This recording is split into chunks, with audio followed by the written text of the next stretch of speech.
ॐ भूर्भुवः स्वः तत्सवितुर्वरेण्यं भर्गो देवस्य धीमहि धियो यो नः प्रचोदयात्। जय श्री राम मेरे सनातनी बंधुओं।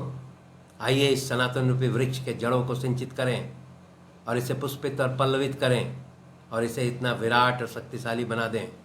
कि हमारे आने वाले वंशज अपने पूर्वजों पर गर्व कर सकें तथा विधर्मियों से अपनी रक्षा भी कर सकें। यह रामायण कोई धार्मिक ग्रंथ नहीं है, बल्कि ये हमारे पूर्वजों का गौरवशाली इतिहास है, जिसे हर एक सनातनी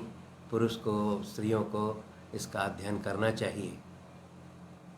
खास करके युवा वर्ग को भी इसकी जानकारी होनी चाहिए, क्योंकि पूरा विधर्मी समाज जो है वो हमारे युवाओं को अपनी संस्कृति से काटने का अथक प्रयास कर रहा है। पिछले अंक में हम लोगों ने अध्ययन किया कि वायुपुत्र हनुमान जब पूरी लंका नगरी को और उसके बाद रावण के अंतपुर में सीता की खोज करते हैं, और जब इन सभी स्थानों पर उन्हें सीता नहीं मिलती है तो वो निराश हो जाते हैं। फिर वो अपनी निराशा को भगा करके दोबारा तिबारा जो है वो पूरी नगरी को छान मारते हैं, और पुनः जब सीता उन्हें नहीं प्राप्त होती है तो वो निराश हो जाते हैं, और अंत में जो है वो यह निर्णय लेते हैं कि अगर मुझे सीता यहाँ नहीं मिलेगी तो वो किष्किंधापुरी लौट करके सुग्रीव के पास नहीं जाएंगे और यहीं लंका में ही उपवास करके या अग्नि में प्रवेश करके अपना प्राण त्याग देंगे। इस प्रकार का निर्णय करके वो इस तरह का विचार करते हैं। इसी क्रम में फिर वो उन्हें ये महसूस होता है कि निराशा से जो है हमेशा असफलता मिलती है, और वो पुनः अपने में उत्साह का सृजन करते हैं, और वो ये सोचते हैं कि मैं कोना कोना इस पूरे लंका नगरी को छान मारूंगा और बिना सीता का पता लगाए हुए वापस नहीं जाऊंगा। तब उस पर उन्हें ध्यान आता है कि एक अशोक वाटिका उन्हें नज़र आता है, और वो काफ़ी संरक्षित है, और इसलिए वो ये निर्णय लेते हैं कि यही एक स्थान है अशोक वाटिका जिसमें उन्होंने सीता का खोज नहीं किया है। इसलिए वो अब अशोक वाटिका में सीता की खोज करने का निर्णय लेते हैं। इस अंक में हम लोग सुंदरकांड के 14वें, 15वें, 16वें और 17वें सर्ग के बारे में अध्ययन करेंगे। वायुपुत्र हनुमान इस प्रकार का जब निर्णय वो करते हैं तो अशोक वाटिका के चार दीवारी को फांद करके और अशोक वाटिका में प्रवेश कर जाते हैं। अशोक वाटिका में प्रवेश करके वो देखते हैं कि इस वाटिका में बहुत सारे फूल और फल के वृक्ष लगे हुए हैं, जैसे साल वृक्ष, अशोक के वृक्ष, नींबू के वृक्ष, चंपा, बहुवार, नाग के सर और बंदर के मुख जैसे कोई आम उस समय होते होंगे, उनके वृक्ष वहाँ उस वन में बहुतायत में वो देखते हैं। इसके अलावा बहुत सारे वहाँ सरोवर उन्हें दिखाई पड़ते हैं, जिसमें कि कमल के फूल उसमें खिले हुए हैं। इसके अलावा बहुत सारे पक्षी वहाँ उस क्षेत्र में कलरव करते हुए मिलते हैं। मृगों का झुंड जो है वो वहाँ पर क्रीड़ा करता हुआ उन्हें दिखाई पड़ता है, और इस प्रकार वो अशोक वाटिका का खूबसूरती देख करके और वहाँ वो बहुत प्रसन्न होते हैं। और उसके पश्चात वो सभी अशोक वाटिका में जो फल और फूल के वृक्ष हैं उस पर एक दूसरे पर एक दूसरे पर उछलते कूदते जो है वो सभी वृक्षों से फल और फूल को तोड़ते हैं, गिराते हैं, उसके टहनियों को जो है वो तोड़ते हैं और गिराते हैं, और इस प्रकार वो पूरे वाटिका को जो है वो घूम करके और उसका जो है जो वानर स्वभाव है उसके अनुरूप अशोक वाटिका को पूरा नष्ट भ्रष्ट कर देते हैं। वहाँ उस वाटिका में उन्हें बहुत सारे वो पक्षी जैसे हंस और सारस इत्यादि भी दिखाई पड़ते हैं। फिर उन्हें उस अशोक वाटिका में एक पर्वत भी दिखाई पड़ता है छोटा, जिससे वहाँ एक छोटी नदी का भी प्रवाह उन्हें दिखाई पड़ता है। इसके अलावा वो बहुत सारे सरोवर उन्हें दिखाई पड़ते हैं जिसमें कमल पुष्प खिले हुए हैं। तो इतना देखते हुए फिर उन्हें एक अशोक वृक्ष दिखाई पड़ता है जो काफ़ी बड़ा है, और वो चूँकि वो अशोक का वृक्ष जो है वो चारों तरफ वेदी से घिरा हुआ है, जिसमें सोने चांदी और हीरे मोती से एक चबूतरा बना हुआ है। उससे उन्हें ये महसूस होता है कि ये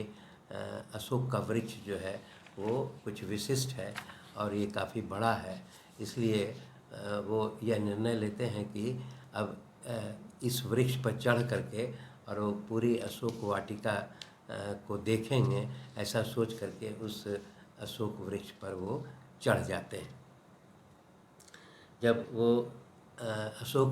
वृक्ष पर चढ़ जाते हैं तो उस वृक्ष से वो पूरे अशोक वाटिका को देखते हैं। जब वो देखते हैं तो उनको लगता है कि ये काफ़ी बड़ा जो है अशोक वाटिका, इसमें बहुत सारे फूल फल के वृक्ष लगे हुए हैं, बहुत से सरोवर हैं जिसमें बहुत सारे विभिन्न प्रकार के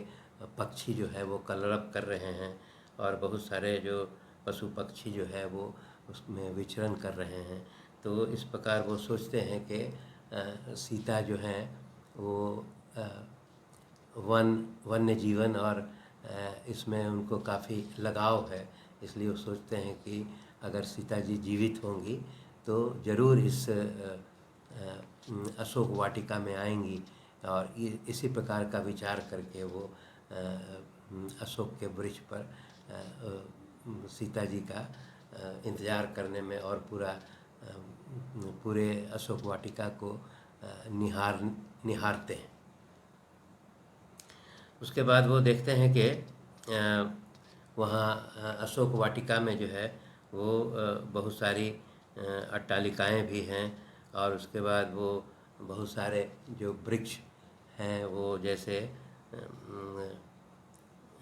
चितवन, चंपा, बहुवार इत्यादि वृक्ष हैं। और इसके अलावा वो उन्हें ये लगता है कि अशोक के और हजारों वृक्ष उन्हें वहाँ दिखाई पड़ते हैं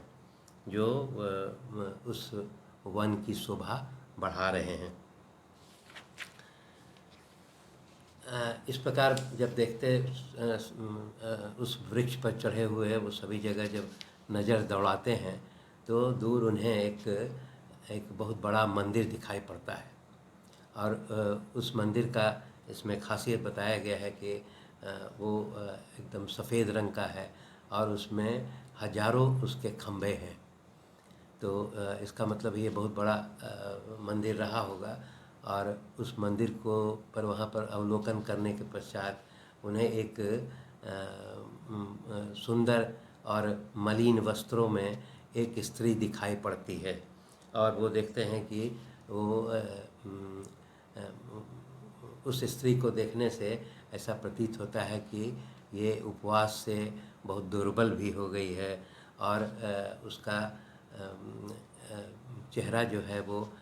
दुख से मलिन है। वो यह भी देखते हैं कि ये स्त्री तो है, बहुत सुंदर है और कमल नयनी है, और वो काम की जो प्रेमिका है रति, उनके समान जो है ये अपूर्व सुंदरी है, परंतु बिना किसी श्रृंगार और आभूषण और मलिन वस्त्रों के कारण इसकी शोभा जो है वो लग रहा है कि ये काफ़ी विपत्ति में ये स्त्री है। तो इस प्रकार का वो देख करके फिर उन्हें महसूस होता है कि हो न हो ये स्त्री जो है वो सीता हो सकती है। फिर उसके बाद उस स्त्री का अवलोकन करते हुए वो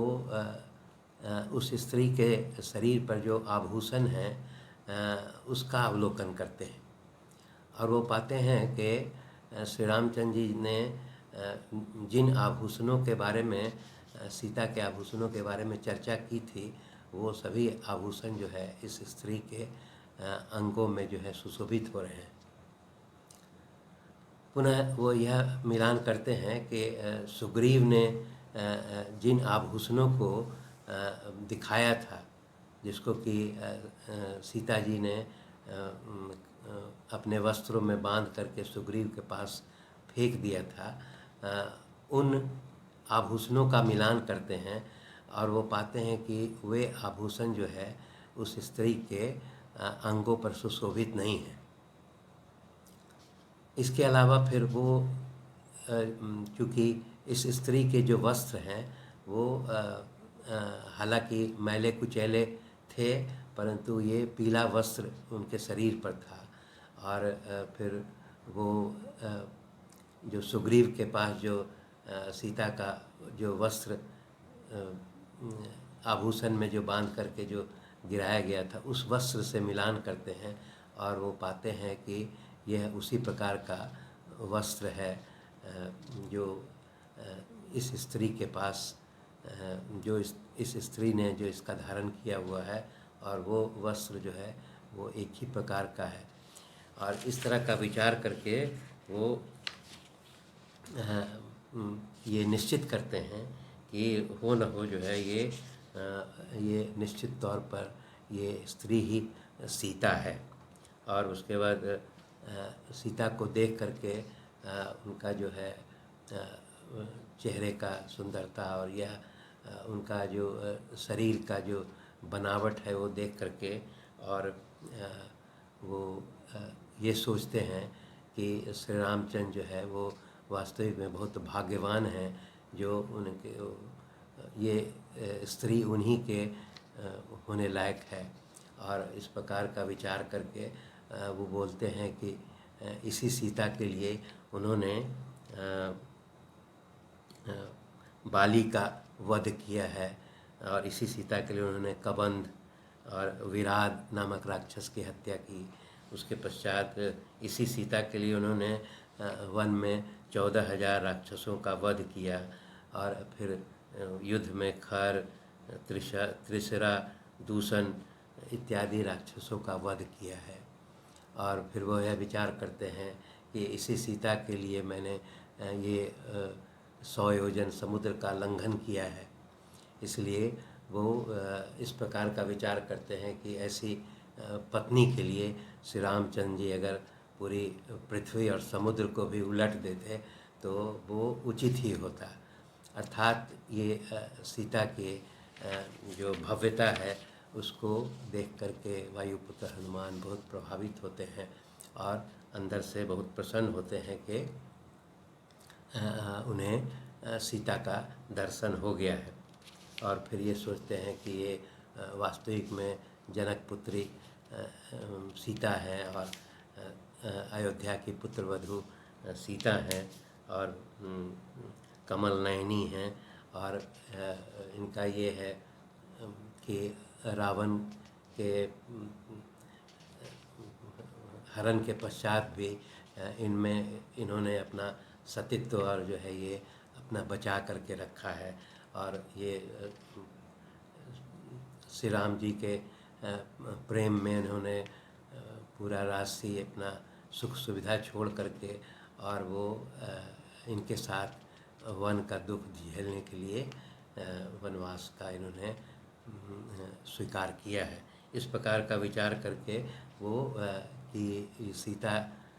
को उन्होंने खोज लिया है, वो अंदर से बहुत प्रसन्न होते हैं। और उसके पश्चात वो फिर वो देखते हैं कि इस सीता को जो है विभिन्न प्रकार की राक्षसियों ने इसको घेर के रखा है, जो राक्षसियाँ बहुत भयावह हैं। और उनको फिर वो निश्चित तौर पर उन्हें ये एहसास होता है कि ये सीता जो है काफ़ी कष्ट में है और सभी राक्षसियों ने इनको बंधक बना करके रखा हुआ है। और इसी कारण जो है वो सीता जो है वो दुख में जो है उनका पूरा आकर्षण जो है वो मलिन हो गया है। और इस प्रकार का वो विचार करके अंदर से बहुत प्रसन्न होते हैं कि अंततः जो है उन्होंने सीता का खोज कर लिया है। और इस प्रकार करके वो अंदर से बहुत प्रसन्न होते हैं। इस अंक में इतना ही। धन्यवाद।